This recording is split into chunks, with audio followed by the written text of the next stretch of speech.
Perfect. Okay, we're live. Okay. Yay! Yay, exactly. I joked around with the kids the other night. I go, it's like Saturday Night Live. Yeah. We're Thursday. We go for Thursday nights. That's what we do, right? So there we go. We're too old to stay up for Saturday Night Live now. Well, I know I am. I've got two young kids. If I'm up past 10, there's either I'm working hard or there's some kind of special occasion that I'll regret in the morning. That's for sure. Absolutely, absolutely, absolutely. Pat, I am so happy that we finally coordinated to do this. So this is awesome because as a home inspector, you're a busy fella at the last minute. So this is why we're doing. This is why we're doing the recording, right? Yeah. So this way, it's your schedule permitted it, my schedule did. So now here we are. So I appreciate you taking the time with me. So thank you. I appreciate you and who you are as a mortgage professional and as a network partner.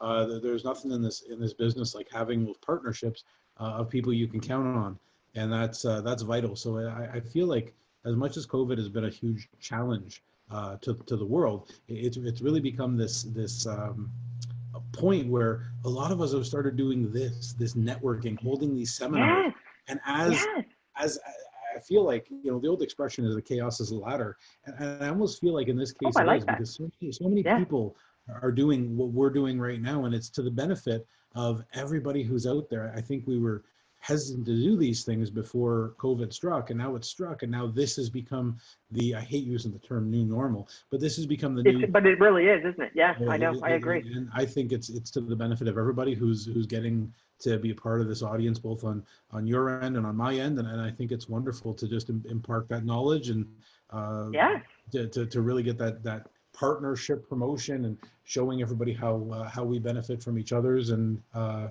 think that's why I think it's wonderful. In sharing the knowledge, right? Because it's like most people don't know. You don't know what you don't know at the end of the day. So it's like, why not put a platform together and educate? Because there's going to be someone that something needs. I love talking to my clients at the end of the inspection. And I like to tell them that, the inspection is part of the process. The education of the inspection is vital. But a huge part of it is creating what I like to call it's a corny thing, but I like to call it your success network. And it's surrounding yourself with people who are going to help you. And from the perspective of, and we've been through this time or two as you've looked for contractors, you know that you can turn to me for people I trust and who I can vouch for. And absolutely, I'm able to fill that void as one of the four pillars of the house. You are able to fill that void of financial knowledge and planning for the future and renewing the mortgage, and then God help us, pursuing those investments that I hope we're going to talk about today. Well, of course we're going to talk about those. And being able to be that other pillar, and then the lawyer's another pillar, and the real estate agent's another pillar, and those people all together make you the pillar. Make your house strong. They build a foundation for you to be a successful homeowner and subsequently, hopefully, investor and entrepreneur and everything else you want to be. But as you expand, you have to expand that network as well and make more support to put into place. And realizing that you can't do it all on your own is vital. And it really is, isn't it? These connections is incredible. I agree. I don't even feel like I need to add to that. That was amazing. Yes, I totally agree. And I was talking about that with a colleague the other day as well, or it was Jackie. We were talking on a webinar, and it's all about your power team. It's like, and it's when you have that power team in place, life is simple. Because it's like, you know what, like, because we're talking about purchasing properties, and it's like, she goes, that's the thrill of the chase. She goes, and once you, it's the high. Once you find a property, then she goes, I know everything else is going to fall into place because I've built that team around me of success. So, which is awesome, right? Yeah, and that's how it should be. And the other thing about that is dream big. We had a conversation recently where you've assisted me in a large way, and dreaming big, even though times are changing. My goodness, thinking about what you could be doing versus what you are.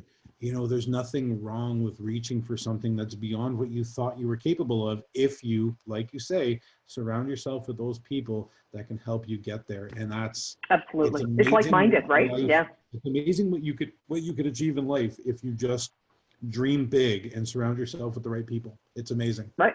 I'm actually listening to a book right now. I'm into audiobooks now, and one of them I just finished was Atomic Habits, which was awesome. Changing the habits for better. The next one is mindset, and it's about the growth mindset or the fixed mindset. which is quite interesting, which I've always been in the growth mindset. So that I naturally grow towards that, but there is a lot of people in the fix, right? So it's, but it's good to surround yourself with like-minded. So which is what we And the do. other thing I like to say is too, is stay humble, stay hungry, Yes. stay motivated. Like, for Yes. example, our company's grown beyond what I ever believed it could be, and I owe most of that to my wife, because Awesome. I think that there's an old saying that I adopted. There's two sides of a man.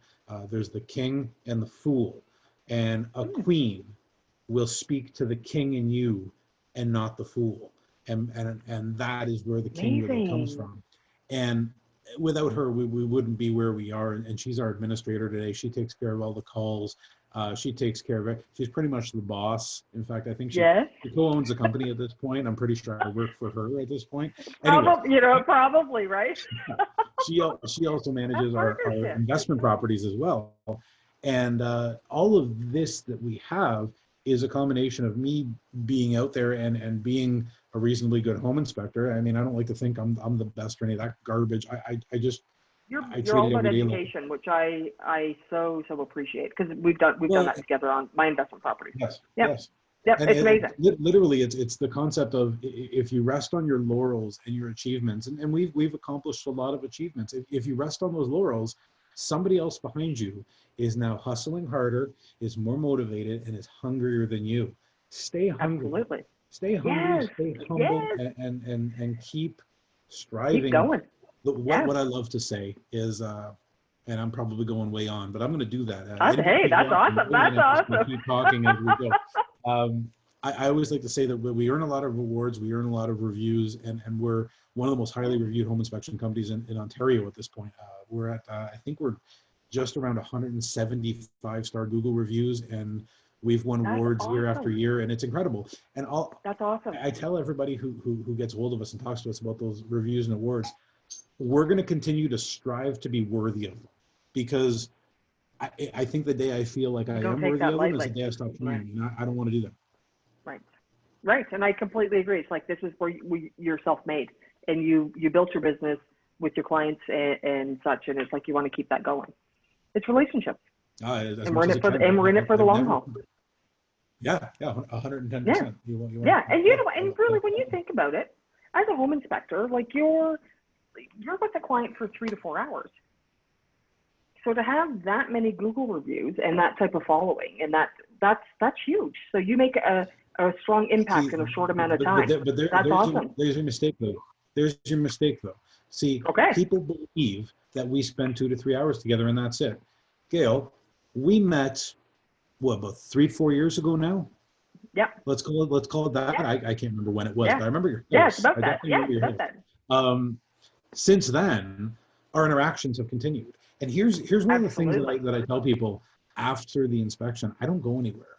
I don't disappear, which means you need me for advice. You need me for a question. You need me for counsel, or you just want to know where I get my chicken wings from in the city that I'm moving to. Hell, give me a call.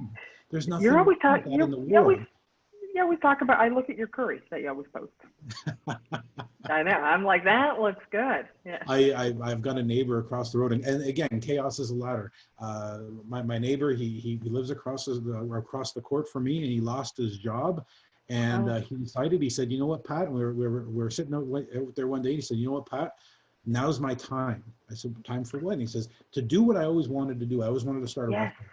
And I said, God, man, that's amazing. And what did he do? He cooked me a meal. He made me, so he makes Jamaican food, Caribbean food. He made me oxtail with the rice and the peas, and brought it over and said, "I want you to try it." And I ate the whole thing. Nobody in my household got it, just me, because it was so good. And I made I made probably some inappropriate noises as I was eating it, because it was so delicious. It was good. I get you. God help me, he printed off cards, and I'm promoting him. I'm saying good for him, and the food is great. My brother and my sister-in-law are coming over tomorrow for a visit, and I make some really nice ribs. And I said, I'm going to make a couple racks of ribs. We're going to do some ribs, but I'm also getting a bunch of his food, and we're going to eat some of that as well. Let's be diverse, and let's support the guy. Why wouldn't you want to support somebody like that?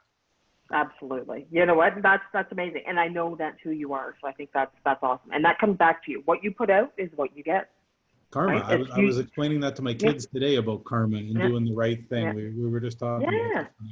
That's Uh, awesome. That's awesome. And that is why you're successful. How long have you been in business now, Pat? Pat, you know what? oh, I didn't right. even give you the opportunity to So, introduce yourself. We started talking. oh, I think your audience probably knows me well enough by now. Probably. So, long story short, I spent a long time working in law enforcement before venturing into home inspections, and I was a very handy guy through most of my life. I grew up in kind of the big Italian family where each of the uncles do a different sort of side trade, and you work with them and you learn, and you know, kind of before you know it, you know an awful lot about an awful lot of things. So most of my cousins, they're in sort of some kind of trade. Everybody's kind of doing this or that, and I worked in law enforcement for a long time. Found out it just kind of it's not what it used to be, and not what it could be, and it's not what I thought it would be. And Okay. slowly I ventured towards the home inspection world, and it was all luck. You know, I met up with an old friend who was a home inspector, and he said, "Come on out with me," and I did. And then lo and behold, after about a year of working with him, it was okay. I'm going to go do the schooling, and I'm going to try opening my own business. And it was on a whim, and I was expected it to be just sort of this side gig I did while I worked in law enforcement. And then lo and behold, it took on a life of its own, and it's what I do, and I have guys that work that work on my team. Yeah. I'm truly grateful for that. But to take it back, in 2013, we found out we were pregnant, and we were going to have a little girl, and I think that something Oh, incredible happens to a man. I don't know if it's that a boy or a girl, because I remember when we didn't know the sex, I was kind of okay. like, you know, I'm just going to be dad. It's going to be great. And I found out it was a girl. We had the gender reveal, and everything kind of went tink. I need to be a better human being. I need to be the Oh, benchmark that she's going to measure every man up to for the rest of her very existence. And I need to set that bar as high as possible. And I think that was the day that I don't know if karma finally kicked me in the ass or what you want to call it, but I started getting I started getting more motivated to be better and have change and grow and be something that she could, you know, I amazing. mean, if they're your princesses and your wife's your queen, you have to be a king, but a You king's more do. than just a title, it's also action. And I felt like I had to grow, and I felt like I had to be better. And in 2014, we opened the doors, and Amazing. it started as a trickle, and it was just word of mouth and a few people poking around going, yeah, this guy seems okay. And then before you know it, it is what it is now. And we're a serious company, and You are. I it's know a you are. big deal, and it's a Yeah. wild ride. And I wake up every day grateful for what I have, and maybe that's what Amazing. keeps me humble, because It is. It is. I remember what life was before I had this business. And I remember I know what it is now, and I wake up every day pretty happy to be the king of my little kingdom, and have my princesses, and to have my queen, That is amazing. And it it's shows you exude it. Like you radiate that way. That's amazing. Kind of thing. So you know what? It should, you're a good I person. didn't know I radiated, but I'm happy I You do. did. You're glowing as you talk. There you go. So that's awesome. So now we get into home inspection. Wow, where Home do we inspection begin? Like, where do you begin with that? It's like, holy smokes, right? Like, because some people Home do it, inspections is a some lot of people fun. don't. Home Yeah, inspections is a lot of fun. Um, yeah. the way I like to talk about home inspections is, you know what? Here's the thing: you buy a car. What do they give you? They give you a manual. You buy a fridge. What do they give you? A manual. But you're going to buy a house, and it could be Right. brand spanking new, or it could be 250 years old.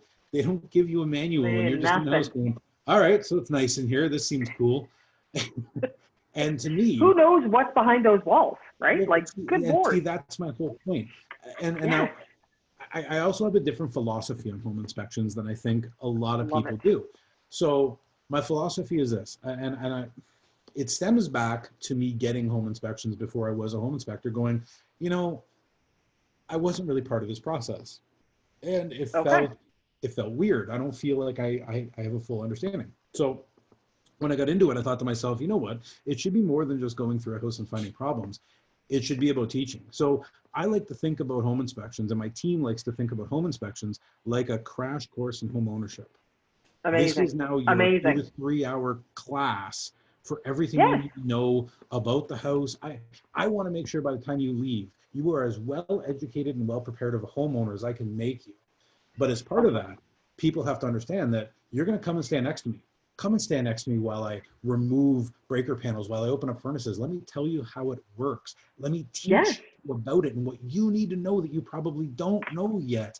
And then the idea is, and this is again where humility comes into play, is there such thing as a stupid question during a home inspection? It doesn't exist. No, absolutely. Absolutely. Every single question has merit and has value, and keep it Yeah. fun. Right. Yes. I try to keep it an engaging process where we laugh and we joke, and I ask them a lot of questions and we get to know each other. But by the end of it, they know more about a house than they ever thought they needed to know, and that's the value. That's what I sell. That's huge. That's huge. And the book and the report and all that. It's not about that. Exactly. Exactly. To take that philosophy, it's not about that.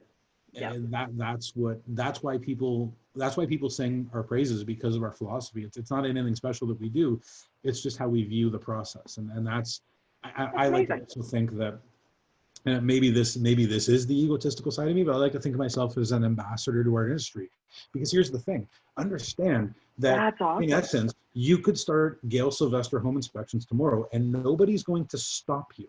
How scary is that? Because I know you're a very smart lady, but right. I don't know that. I don't want to do your home inspection, because I'm saying I still need you to come check out my house. It's going to stop you from doing it. I know. I know. Nobody's going to stop you. So it's up to you to be. It's up to you to measure that stick up and raise the bar. And if you can raise the bar, hopefully the rest of the industry is elevated around you, just like what you do in the mortgage world, how you treat it differently than the banks do and how a lot of other brokers do. You're somebody who engages with your client on a much deeper level, and you're so concerned about what's best for them that it doesn't matter to you necessarily how it works out. Your concern is them and in service. And I mean, essentially, we are in a form of customer service. Yes, professional service, whatever. Absolutely. But our main focus is our clients, and that's what our focus should always be, is our clients. I actually have people routinely say to me. I have people routinely say to me, "Oh, your job must be really hard because you have to balance the home inspection. You have to make sure you're not making the realtor too angry, and you have to make sure you're no." I says, "No, my job is really easy. I don't," and I say this to the realtors, even though I love a lot of realtors. I have a lot of friends who are realtors. But I know. I don't care if the realtor likes me. The realtor didn't hire me. The realtor is not my client. And if the realtor doesn't like that I'm giving the truth, then they're not a very good realtor to begin with. Absolutely. I care about the client. All I have to do is tell the truth. So in essence, my job is really, really easy. Oh God, I love that theory. That's amazing. And you are 110% correct. I agree. Because there's nothing worse, because you know what, if something happens and you hear this down the road, who are they going to come back to? They're going to come back saying, well, I didn't hear that on my home inspection, blah, blah, blah. Right? Like you do hear those kind of things. Then there's some people who go and buy a house and don't do a home inspection. Oh, right? So let me tell you a story about the day I almost left home inspections. Ooh, okay. Yeah. So if you remember, the market went really crazy in about 2015, 2016. Remember this? Everything was going over asking. People were skipping home inspections left, right, and center, and it was just a brutal time to be in the business and in the industry. No condition of financing either. It was terrible. It was nuts. So I remember this so clearly. I want to say it was 2015, 2016. It was around that time period. I think it was 16. Yeah. So I got a call from a guy, and his name was George, and that's all I'll tell you about him. And he bought a house, and they bought it for way over asking. So that means there was now the appraisal and then the shortfall that I'm sure we're familiar with, the appraisal and shortfall. So they had to make up the difference because there was sort of an imbalance there. So now he's stretched to the limit. He's essentially inadvertently house poor, and they've lived in the house for 3 months, and everybody knows something's off, and they just can't figure out why. And I get to the house because he calls me and says, I need you to come through and just tell me what's going on. I said, okay, fair Right. enough. I will come to your house. Absolutely, I will. And I went through the Yep. house, and he had essentially purchased what I will classify as a bad flip. Oh Purchased, no. Oh he no. purchased a house with 3 layers of shingles on the roof and an attic completely saturated with mold to the point where he was going to have to replace not only the roof materials, but the actual wood below and possibly some of the framing because it had saturated so black and so active and damp that he was in that point. Then I found that the entire house was ran with aluminum wiring that had not been remediated, and he was going to have to deal with that as well because now his insurance company. Oh my gosh. Right. It just kept going and going and going. And I think by the time I left, I had them up to about $40,000 worth of work that they pretty much had to do. And they had no money. They had no money to do it. They were in over their heads. And I remember leaving with George thanking me. He was shaking my hand going, thank you so much that you came. I appreciate it so much. And his wife was sobbing uncontrollably on the couch. And that was the day I went back to my truck and I sat in my truck and I said, I can't do this. I can't do this to people. And by the grace of God, the market cleaned up and now things are back to whatever the hell it is we call normal these days now. But I don't know what that is either, right? Yes, I know. I know. And now we're not into that. But, those are the nightmare stories that people, I think, need to hear. And that's not me trying to tell anybody who's watching this. I'm not trying to say get a home inspection from me. No. I'm saying get one at all. Just know your home. You'd be amazed at what I find that makes deals completely different in a blink of a second. Yeah.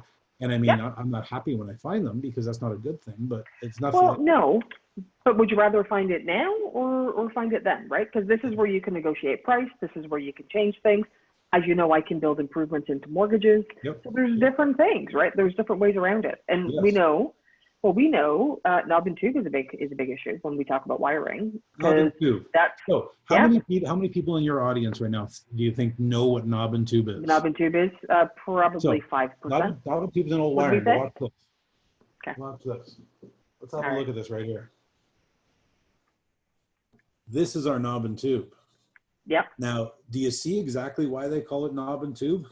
So the wiring was so brittle that as it transferred itself through a joist or through a wall, it had to be reinforced by this ceramic tube to protect it from any sort of friction as it went through, because the wiring was so brittle. As it went, it was so, again, brittle, it had to be supported by these knobs. The issue with knob and tube, and it's easy to identify because you will find knobs and you will find tubes. That's sort of the big identifier of it, not to be too contrite. But the issue is, as you look at the wiring here, you're going to notice how thin that wire is. It's a very thin wire, but look at what's happening to this wiring just off a little bit of bending and twisting. Look, see how it's frayed away completely? Oh my gosh, yeah. This is where your problems come into play because now this is a completely exposed wire. Gotcha. And this is why this stuff is such the hazard. Watch this. Ready? We're going to bend it. We're going to bend it, and look what happens. Look, it's right here now. Now the wire is exposed. And here's your issue with that. If this is in the house, you pretty much have to run fresh electrical. Right. Yes. And there's it becomes very invasive. Can it be done? Absolutely. But here's one of the big things again. Just because we find a problem like this doesn't mean we can't work with it and doesn't mean we can't give you a solution. Because I know lots of electricians that are going to be able to come into the house and say, no problem, we can work with this. Absolutely. It's just there's going to be a price tag attached to that. Which is where I've seen where a few clients have had that and we've got the price reduced. And then if they don't have the money, we build it in as a purchase plus. And they build it into the mortgage and it's done. But the big thing is insurance, right? Because some insurance companies won't insure on that. Most of them will give you kind of like a 90-day 30 days to get it done. I tend to pick a lot on the insurance companies. So any insurance people watching this right now, please know that I might victimize you throughout this seminar. So please forgive me in advance. But right.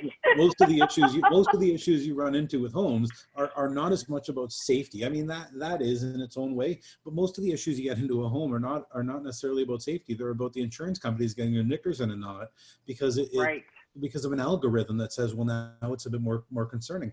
Aluminum wiring is a great example of that. Kitech plumbing is a great example of that. Let's talk about that, because we talked about that prior. So that's a big thing that I hear a little bit more and more about. But some people think it's not a bad thing. Some people think it is a bad thing. I actually don't know enough about it. Just knowing that it's a bit of a pain. Let me take you to school. I'm your teacher today. Okay, I know. I love it. You've probably seen what we call PEX tubing. PEX tubing is the plastic tubing. You're going to bend it, and when you bend it, but you let it go, what does it do? It sort of recoils back up, right? It returns to whatever shape it was in before you ever got your hands on it. What they decided is, as PEX became heavily used, a company named Kitech developed a different kind of PEX. Basically, it's the same plastic polymer piping, but what they did is, in between the layers of plastic and polymers, they slid in layers of aluminum.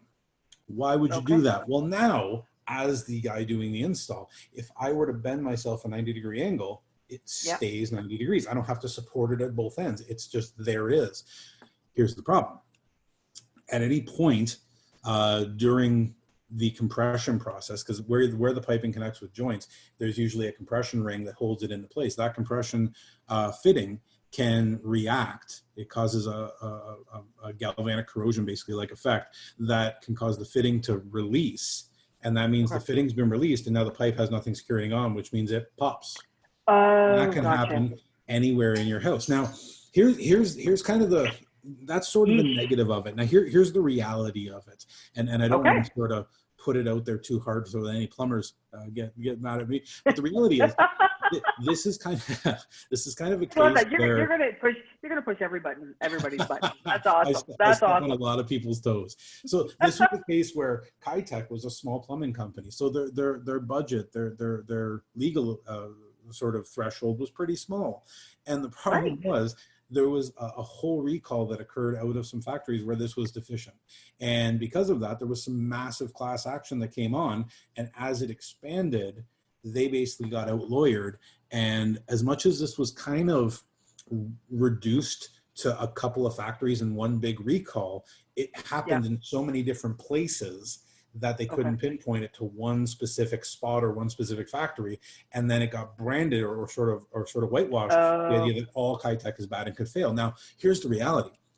Most of the Kitech you're going to find was installed between 2007 to about 2000, at the latest of 2009. The class actions really began in 2007, 2008. So during that little period of time, that's when you're going to find it. The issue that comes into play is, it's been in there now for quite some time. If it hasn't burst and exploded yet, is it likely to? In my opinion, as time passes, no is the answer to that. However, again, let's pick on those insurance people again. They don't want to take the risk. And I kind of don't blame them, because if this bursts in a second floor ensuite bathroom, I know. That's the whole house getting redone because it's flooded with water, because you're talking about a complete release of plumbing.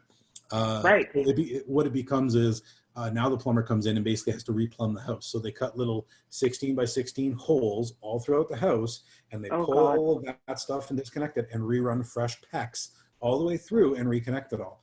Generally speaking, I usually tell people between $8,000 to $12,000 to do that throughout a house, and that's, I mean, there's mess involved with that. There's intrusion involved in that, and if you're living in the house, that's difficult, because all plumbing has to be shut off, and it's a process. So is Kitech actually going to cause you the problem? The answer to that question is not awful likely, but possibly. And because that's the best answer we can give you, everyone errs on the side of, I don't want the stuff in the house. And plus the insurance companies are just going to crucify you for having it. And the riders that go along with it to make it something you can get insured is just wildly unrealistic. Absolutely. And as you're saying that, I understand, like, I know of a condo building, I think I was saying, it's a small unit one, and they've got it. So I get some of the fear, because you just said, if that happens in one, that's in all those condo units, it's right? Everywhere. And we know water's a dangerous thing to work with, because you don't know where it's going. Water's the second largest destroyer of homes, second only to the homeowner itself. Nobody destroys a home like people that live there. Oh my gosh, that's so true, right? Now, Yes, that's now let me awesome. tell you this. How do you detect Kitech? You as Gail, let's say, for example, you're going to go into a property and you look up and you look at this plumbing and you go, hey, you know, Pat was talking about this Kitech stuff. I wonder if that's it. How do you identify it? Do you know? Because let me tell you, what you're going to do is you're going to walk up to this stuff, and it's always color coded. It's a blue pipe and a red or an orange pipe. One's for cold, one's for hot. If you see unnatural bends in it, what I mean is a bend that is not supported from either end. That is an indication you may have Kitech. How do you verify that? You walk up to a point where it spans, so an area where you can get it. You grab it, you grab it, and you bend it. If you bend it and it retains the shape you bent it to, you have Kitech. Gotcha. If you bend it and it bends back, you have regular PEX. Because here's another misnomer. People think that Kitech is going to have written right on it, Kitech. Well, Kitech actually distributed under several different brands. Plum Better is one of them. There is the big moniker you're looking for when you look at the writing on the side of the pipe. Yes, I'm the guy that looks at the writing on the side of the pipe. I know, it's embarrassing for me too. So it's actually going to say, and it displays its composition, which is PE, standing for the PEX polymer, dash AL, the aluminum filament, dash PE. If you find PE dash AL dash PE written on your pipe, that means that you have plastic, aluminum, plastic, which is again Kitech. Oh, look at that! Look at that! These tips and tricks. You know, everybody's going to be like, "I'm going to pause this. Let me go check. Let me go check my pipe." Because my house, I built in 2008, right? So you never know. You never know. You never know. And there's certain areas that are hotspots for it too. I mean, there's certain areas as a home inspector. When I talk to somebody and they say, "Oh, this is where I'm buying a house," right away, as soon as they give me the address, I know what I'm going to find there because I know the neighborhood. We've been inspecting in this city for a long time, so we know what we're finding. And I mean, Bimbrook, for example. God help me. Bimbrook is known. The Lysani first couple of phases of Bimbrook. So basically, you're looking at Great Oak Drive up to Magnificent and back. That's your Kitech area. And I have several friends who bought and own houses in that area, and telling them that that's got Kitech in it. And then, well, here's the website for the class action lawsuit, just so you have it. Be prepared, right? Now, do you know anybody that's actually had any issues or no? I do know of a couple, yes. You do? Nobody who's had the big blowout, but I have had some people find a leaking connection that was getting ready to go. It does happen, and that's part of why that issue comes into play. Right. So if water is number 2 in terms of issues, what would you say, like other, as in a homeowner, that was awesome. What's the other big find? What's the other big thing that you find? Well, so more common, and I get it house by house. I get it. Yeah, most of what we do is, I'd say about 75% of our business is sort of Hamilton, the greater city of Hamilton, Stony Creek, Waterdown, Dundas, Ancaster, the whole area around. We do a lot of Brantford, we do a lot of Grimsby, we do a lot of Burlington as well. But let's talk about Hamilton for a second, because I know your business is based out of Hamilton, and actually so is mine. When you find our Google pin, that's where you find it's actually landing.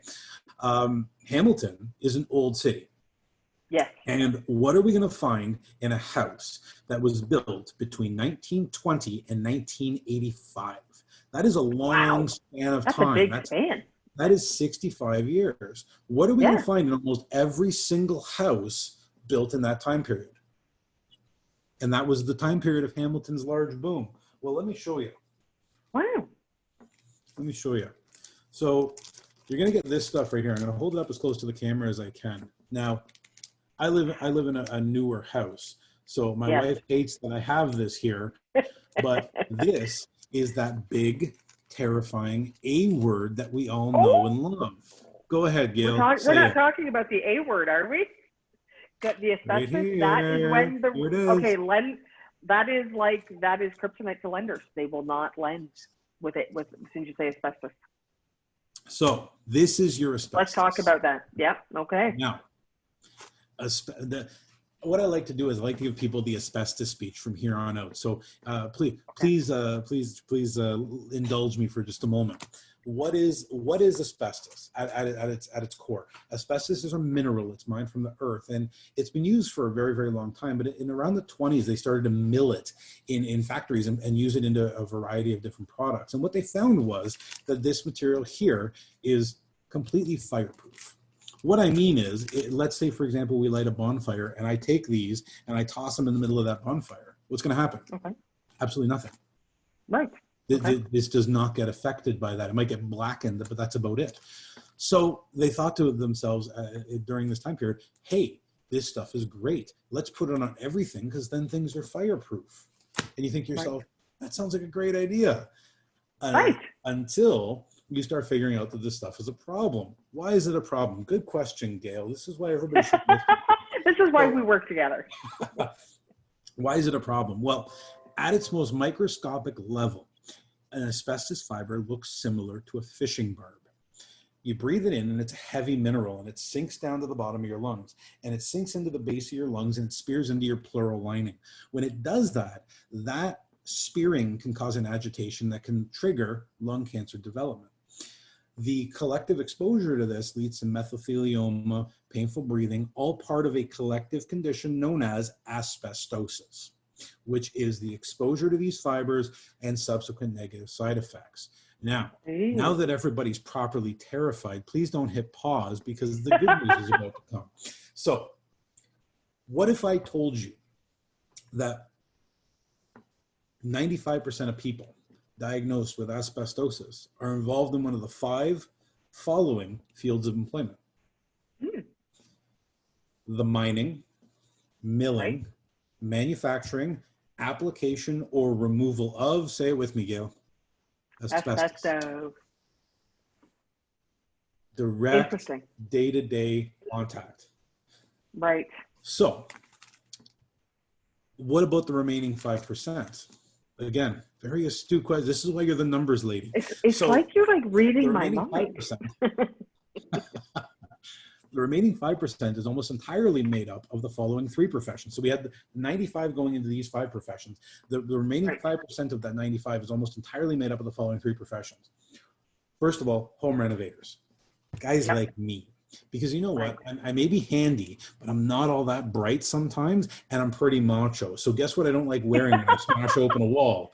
A mask. Correct. So here I am. How true is that? Putting a sledgehammer through a wall, breathing it in, and guess what I'm going to do 3 weeks later? I'm going to do it again. Right. So that's one of our 3. Let's talk about the second one. Shipbuilders. Why shipbuilders? Shipbuilders, really? Okay. Why shipbuilders? Well, there's a couple different reasons, but primarily industrial and commercial crafts are oftentimes powered with very hot apparatuses, things like steam and things like diesel. Right. So when we talk about that, the last thing you want to be in the middle of the ocean is on fire. So they wrap all of the piping in asbestos. Right. Not only that, think about pleasure crafts for a second. Think about pleasure crafts. What are most of your pleasure crafts made of? Fiberglass. Fiberglass, yeah. At its most microscopic level, what does a fiberglass fiber look like? An asbestos fiber. Wow. So as they are making cuts into things like fiberglass, oftentimes they get a mimicking effect of asbestosis because of the way the fiber is designed. Now, finally, there's one profession left there. What do you think it is? Auto workers. Why on earth would it be auto workers? I'm trying to think what they're putting in the cars. I don't know. Because your car has asbestos in it, my truck has asbestos in it. Everybody out there who's driving a vehicle right now, your vehicles have asbestos in it. And you're looking at me sideways going, what are you talking about? I know. I'm like, Firewalls. Okay. Gaskets, brake pads, muffler baffles, all contain asbestos. Asbestos is still a widely used and commonly used material in commercial and industrial structures. Here's the most important part of this sentence. Here's the most important part of this whole speech that you've been kind enough to indulge me on. I need everybody to hear me on this. The average homeowner who lives in a home with asbestos in it does not show up as a visible statistic pertaining to studies for asbestosis. How true is that? We never talked about them, did we? Anybody who wants There to you go. can pause it, rewind about 10 seconds and hear that again, Right. because it's Right. important to know that. Now, here's the trick of it. Here's the trick of all of this. That doesn't mean that you're not in a problem. That doesn't mean that if this stuff is in your house, you should do nothing about it. You should do something Right. about it. Because a common misnomer is the idea that, hey, wait a minute, if I don't touch it, it won't bother me. Well, it's not a bee's nest. It's a little different than that. It still has negative side effects. It's still not great, and you should do something about it. Now, here's the trick. What do? Well, you've got a couple choices. You can either call the big, crazy asbestos remediation companies, and there's lots of them out there. Here's the thing. They're going to hope that you don't talk to a guy like me, because I'm going to tell you that you don't need to be quite as scared of it as you are. They prey on your fear. They're going to convince you it'll kill you and everybody you love. And because of that, you're going to pay them whatever the heck they want. Oh, it's like going to cost $5,000 or something, right? Yeah, it's like huge bucks. Oh, is it more? I've seen quotes go considerably higher than that.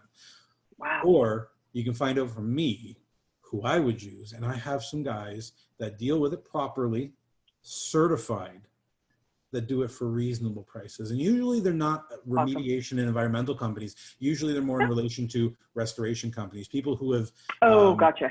People dealing with things like mold, and people who deal with things like flood situations, or floods and all that. Yeah. I've got a guy in my network who actually does crime scene cleanup, and as part of that, he does mold spraying, because, well, sometimes that's a side effect of a crime scene cleanup. So there's a lot of industry that do it, but they do it with some ethics, and then there's people who do it without ethics. So just be careful and make sure you're educating yourself. Here's one of the things I always like to say. So, for example, we've got a lot of lights in all of our homes these days. Almost any layman homeowner is willing to climb up on a ladder and change the light in their ceiling and replace it with a different decorative nice light. Yep. If you do that wrong, you may burn down your house or electrocute yourself. That is not respected enough. But asbestos is feared when it needs to be respected.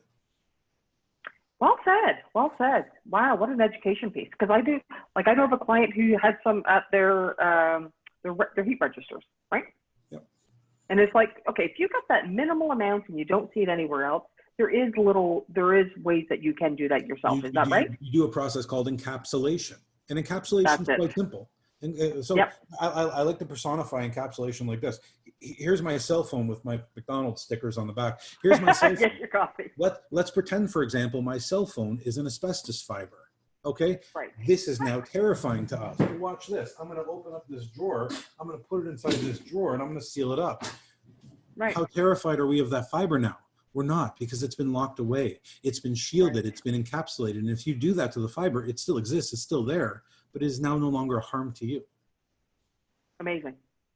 Amazing. And people just don't know that. Okay, look at you. This is exciting. Okay. So what are the other... You're making me seem pretty smart. I like this. I don't know if it's Photoshop or what you're doing. We'll keep doing this. That's awesome. Okay, so big thing. So we got plumbing. We covered plumbing. We got electrical. We've got some asbestos. What else are the main things inside a house? Because I know we're going to talk about outside. I was watching some videos. Let's talk about this stuff right here. What is this? What's all over this wood? Yeah, that's lovely mold. Isn't this our lovely mold? Again, another one of those things my wife just hates that I bring in the house, but here it is. I don't blame her. Yeah, don't marry a home inspector. It's a mistake. So, good thing you have it wrapped encapsulated for your exactly. There you go. She's got to start listening to me a little more. So here's the thing about mold. Mold is it's kind of like a plant. It requires a very specific set of circumstances to grow. For mold to grow, you need damp and poorly ventilated conditions. Without those conditions in play, you are not going to get mold growth. Now, here's the way I like to really put this to people. Let's pretend for a second I've got a rash on my arm. I really just have a glorious olive oil tan. But let's just say, for example, I have a rash on my arm. Why is the rash there? Is the rash there because I just put on a big wool sweater? Because if it is, what's actually the crux of the situation? The sweater. Mm-hmm. So is my first course of action to treat the rash or to take off the sweater? Right. Take off the sweater. So the way this translates to, and the most common place we find mold is attic spaces. Why do we find mold in attic spaces? Well, people don't take the most vigilant care of their roof. And a lot of people like to say, it's got another year left. It's got another 2 years left. I You know. really want to get to that early if you can, because as that water Yep. begins to come through, you wind up in a condition where now there's not necessarily enough ventilation to deal with the moisture. There's enough ventilation to deal with non-water entry, but the second the water entry gets in there, now it requires more ventilation. It gets trapped and it can saturate. As it saturates, it builds up. So now you're in a situation where, what do you do first? Do you go up and send the mold remediation guy and say, I'll put off the roof for another year? No, you got to deal with the roof. The roof is your problem. So I always like to say mold is actually a symptom of a problem, or a symptom that the problem did exist and then this was not resolved. So if I take off the sweater and I don't put what is that cream called? Hydrocortisone cream on the rash continues. And the rash will stay. So consider it the rash of your home, and it just needs to be dealt with. Now, how do you deal with it? Good question. You can do anything from going and getting a mold spray, depending on how large it is and how difficult the situation is, all the way up to you can pay somebody, a restoration company, for example, to come in and spray it with oxidizing sprays and chemicals and the things that need to happen. Or even there's a process called ozone blasting, where they light off a 3-part oxygen bomb within the house, and it floods the whole house with 3 parts of oxygen. It's very effective at getting rid of mold and also getting rid of smells. So for anybody who's got investment properties, if you had a strong cooking odor, pet odors, or for example, smoke odor, something like that, you light off the ozone blaster and it will mitigate those smells. It's used very commonly in the used car industry to deal with people who smoked in cars. Okay. Any sort of issues That's like awesome. I've never even heard of that. Like, where would somebody get that? Like, do you have to go through somebody to get it, or is that something you can just get on your own? It is something that can be acquired. It's not necessarily recommended to do that, because there is sort of a mathematical equation to go along with that. So it shouldn't just be, hey, let's let it off and see what happens. Let's do it. Yeah. It's not raid. You should be measuring it out and sort of figuring it out a little bit before you just start spraying it everywhere. So I definitely do recommend getting in touch with a decent restoration company. It's one of those things, again, where find somebody who knows and say, who do I call? And a guy like me sets you up with that person and say, Godspeed, he'll take good care of you. That's awesome. And I've done that many times, right? How many times have I put out inquiries? I'm doing this, I'm doing that. I'm like, why do I not just come to you? Because you're the guy in the know. I know. It's awesome. It's awesome. Okay, so that's covering up the peeps on the inside. What are we looking for on the outside? Because I know downspouts, roofs. Outside, honestly, the biggest thing you're going to come across is grading. Again, we're going to go back to water. Grading is by far your biggest thing. And making sure your house is basically a hilltop is important. There's a lot of things that people do that are not smart decisions, like put in walkways but not put a proper underlayment. So now the walkway can settle against the house and pitch. Then all of a sudden this walkway is now pitching and then taking all the water it collects and driving it against your house. That can cause pressure, that can cause deterioration. During the freezing, that causes a push against the foundation, which can lead to things like cracking, all things you don't want to have happen. Alternatively, even something as simple, and I preach this like nobody's business, downspouts. What's a downspout? That's like, here's your gutter on top of your house, and the downspout carries the water down and chases it away. Everybody rests on the idea of builder code. Now, I'm a home inspector. I don't deal with code, because everybody thinks code is this warm, safe duvet. Yes, I know what a duvet is. I've been married for 10 years. That's awesome. Warm and cozy. Love it. Everybody thinks that code is this nice warm blanket that keeps you safe. Code is not that. Code is a bare minimum. Code's not up here. Code's here. Code's the least they have to do to hand you their property and say it's yours now.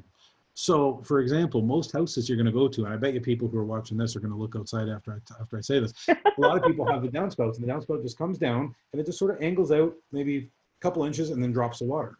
And that's it. Where's water going? What do you think it's doing? It's sitting outside the house, but all it's doing is saturating into the ground, causing erosion against the house. If it gets under the house, it can actually cause the house to sink. If it freezes once it gets under the house, it can cause the house to rise and heave up. It can cause deterioration against older foundations. It'll seep in through porous types of foundations, unwaterproofed foundations that are made out of concrete or cinder block. It will come in, it'll sweat. The whole idea is take that water, discharge it at least 3 feet away from the house. You notice the key word, and that's at least. At At least. least Yep. 3 feet away from the house and Yes. slope away. Get the water as Yep. far away you can from your home, because Yep. essentially always think about your house like that hilltop. You want all the water running away, and too many people don't Exactly. take that into consideration. And there is very little that damages a house like water does. I know we've already made the joke about the homeowner, but really it is a water. devastating thing. And one of the big tricks about water, you may have it pinpointed. I know exactly where this water is coming in. I know exactly what the problem is. You go and you seal that up. And It's, then it may find another point of entry. So even though you may have a foundation crack and it's leaking in through there, you're going to get a nice foundation injection company to come in. And I know some guys, of course I do, and they're going to come in and they're going to do a nice drill and injection of it. And it's a lifetime warranty, and it's going to seal it up. All of a sudden you seal it up and it starts coming through another area, and you go, I didn't think that was going to happen. Well, again, before you do anything, look at your grading around your property and make sure that water is always going away. Absolutely. And then, so if it's not, what are the things that you recommend? Does it depend what's there? Like it definitely depends what's there. If you're dealing with a patio, like a patio, stone patio, then lift up those blocks, re-level off the underlayment, and slope it all away. If it's grass, lift the grass, bring in soil, relay the grass. If it's concrete, everyone's going to look at me and go, well, what do I do if it's a concrete pad that's just, sunk over time and slid back against the house? You got to contact a service that does something called concrete raising. I don't know if you've heard of this process. No, I haven't actually. They drill holes through the concrete itself, and they do it in a very strategic fashion, and then they inject a foam. The foam goes in and actually causes the concrete to raise up. It sits on the foam, it fills the void, it tilts it back, and now you're not going in and breaking up all of this concrete and replacing, thousands and thousands of dollars of a concrete pad. You're repairing it in a way that was never possible up until about 10 years ago. That's awesome. Never heard of that. That's amazing. That's amazing. And then a very cool process. That's awesome. I don't know if I'm redoing some concrete, so I won't need that. So I'll be okay, because we've already talked about the pitch. But I'm building a deck. So let's talk about decks. What do I need to be careful about? I'm redoing a deck. I've got more than a handful of videos on my YouTube page and on my Instagram and my Facebook regarding decks. And I mean, yes, we wind up being this source of information. So I mean, if you're ever looking for that kind of stuff, it's a great source to follow. Decks are something that you want to make sure is properly supported, is properly done. To be honest with you, everybody believes they can build a deck until it's time to build a deck. And then they remember, hey, maybe I don't know how to build a deck.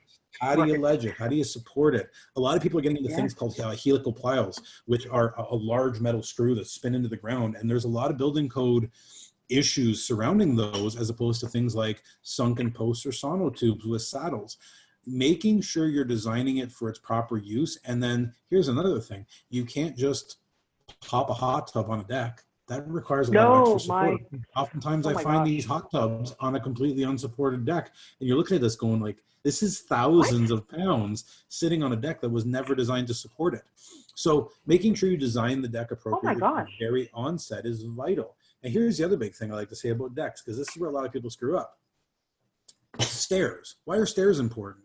Well, they're how you get down, but as a homeowner, you have a legal onus to protect and make sure everybody on the property is safe.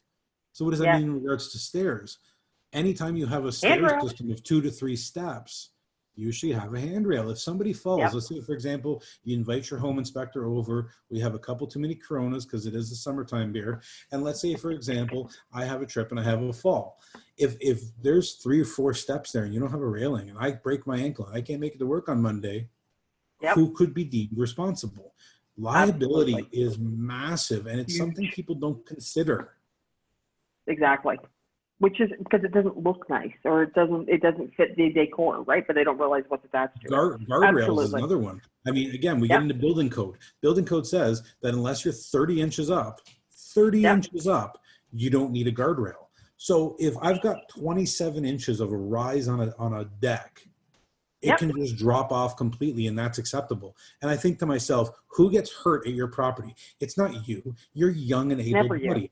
But let's say, for example, who gets hurt on your property? It's old people young people and drunk Yep. people. That's Yes. who gets Yes. hurt on your Yes. property. And Yes. those people, Yes. if they fall down 27 inches, which is not, that's fine by code, are going to get hurt. And are you legally liable? Well, it's up to code, but did you do everything within your power to ensure that they were safe? And the answer to that Right. question is no. Absolutely. Absolutely. Absolutely.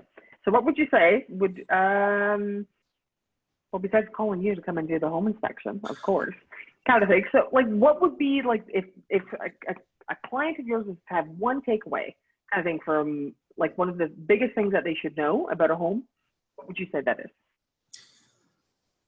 Never stop learning about it and maintain it Amazing. as best you can. It's still an investment. Most people say it's the biggest purchase you ever make, and it is, until you start getting in the investment world, and then you start realizing, man, I spend a lot of money on stuff I don't actually live in. I know, right? I know. I honestly believe that is going to be our next segment, like, because we're going to do this again, kind of thing, and we are absolutely going to sit and talk about rental properties. I'm an investor. I love investing. I know. Investments have completely changed my life in a big way. It's opened doors to wealth generation that I never knew was possible. It's opened doors to possibilities that you didn't know were possible. I mean, I look at some of the things we've recently spoken about in regards to refining some properties and buying some things, even properties that are just meant for enjoyment, but can still be used to make money. Absolutely. One of the things that staggers me, and we're way off topic now, but that's okay. That's okay. That's all right. Let's say, for example, people with cottages. I've always loved cottages. I always think they're great. Going to a lake, it's wonderful. Yeah. How many people live? How many people have a cottage and they use it? You know, maybe 6, 8, maybe 10 weekends a year, let's say, and that's all it does. Otherwise, it's empty.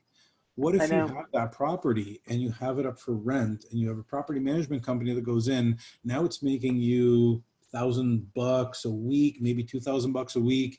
For, let's say, for example, we go 160 days because it's cottage country. So that takes you into what, counting about 8 weeks, maybe 10 weeks, something like that. Minus what you're going to use. How much money did you just make towards that property that sits vacant and doesn't make you $1? But so many people say, oh no, I won't rent out my cottage. Okay. Why? Okay. Because you're basically taking that money and you're saying, I don't really like it. It's okay. We'll just give that to somebody else. Absolutely. Yeah, some people have a hard time. It's that personal attachment, right? Yeah, and that's one thing people have difficulty. That's one thing I had difficulty comprehending, is the idea that there's long-term investments. There's lease investments where you buy a property and somebody lives there and they pay your mortgage for you, and you go, hey, that's awesome, thank you. Yay, money to the bank. Then there's also that whole idea that maybe I'm going to buy a property. Pre-COVID, one of my ideas was, hey, maybe I'll buy a property in Florida near Orlando, and maybe I'll rent it out 300 days a year and make a ton of money and have a place that I can go to and take my 4-year-old and 6-year-old to Disneyland. I can't say it too loud. They might be able to hear me. I know.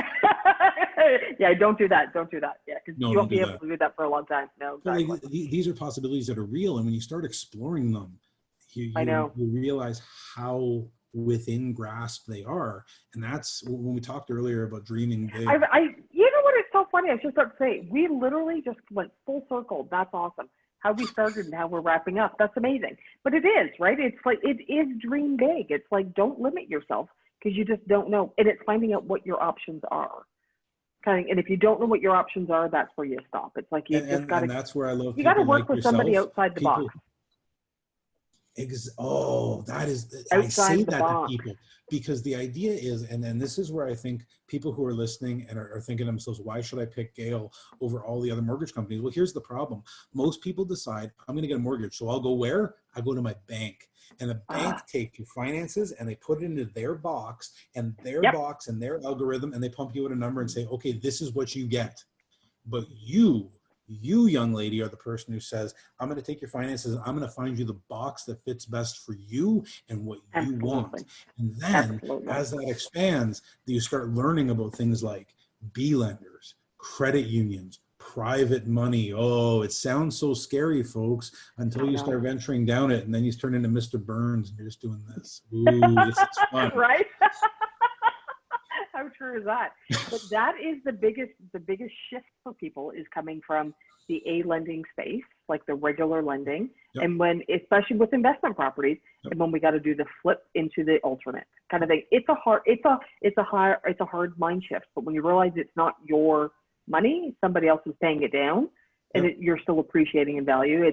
But it's explaining it, right? The wealth generation on that, and the huge. gain of, one of the most underrated I know. terms, and we're probably going over our time now, That's but I'm okay. talking. That's okay. Everybody forgive me, I'm sorry. One of the things that I think most people don't appreciate in life is something called net worth. You know what net worth is. No, I don't know that everybody does. And net worth is essentially everything you own minus everything you owe. Whatever that gap is, that's your net worth. Now, here's a great statistic. What is the average net worth of a renter? Somebody who rents properties. What's the average net worth? Oh, that's going to be low. $5,400. Yeah. $5,400. What is the average net worth of a homeowner? $254,000. If that's something that doesn't sort of resonate, then you're missing something. I didn't even know that. I didn't know that stat. That's interesting. That's awesome. And I like to take it. I deal with a lot of realtors who focus very solely on investments. And one of my absolute favorites says to me consistently, if you are still working with A lenders and banks, you are not doing it right. Boom.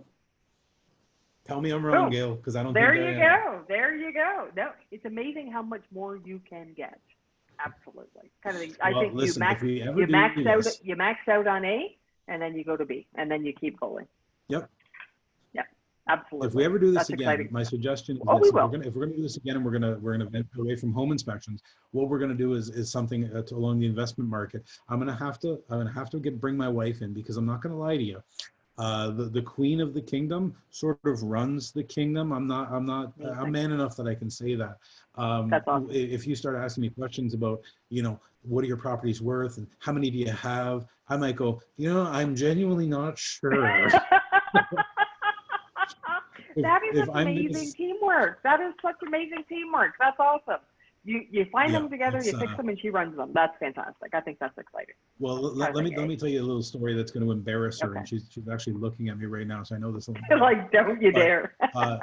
She recently purchased because, again, we talked about it earlier. Chaos is ladder, and one of the things we did was we refied, and we refied to drift up some money and get some money together, and we just purchased another property, and we went firm on it. And here's this property that we're going to take possession of shortly, and we're going to start renting out. And we're going to, again, keep that net worth going, keep that portfolio growing, reach staggering numbers we never thought were possible through passive income. I have not been to the property. No way! On the day that she went to go see it, said, honey, I trust you. I'm going to stay at home with the kids. You go do it. And she went, she saw it, she said, I like it. I said, you know what's best, go ahead. Let's buy it. Oh, I don't want to high five you. I can't even high five you. That's amazing. High five. Was that? I think we did it, yeah. That's awesome. That's awesome. Well, congratulations. That's exciting. And I say that with the idea that I trust her enough. She runs it all. So I mean, she runs it all. What am I going to say? Oh, honey, I don't know if we can afford that. She knows. I don't know. She knows. You're like, can we? Okay. Yeah, I'm in the garage. I'm in the garage building knob and tube setup. She's running things. I don't know what I'm doing. That's awesome. That's awesome. The three of us are absolutely going to sit down and have a chat about investments. I look forward to that, and I'll Me tell her. too. I so appreciate you and appreciate your time tonight. That was so much fun. That honestly, that flew. That was super fun. I have no idea how long we've been doing this for, but it felt like what, 15 minutes, about that? It's pretty close, right? Something like that.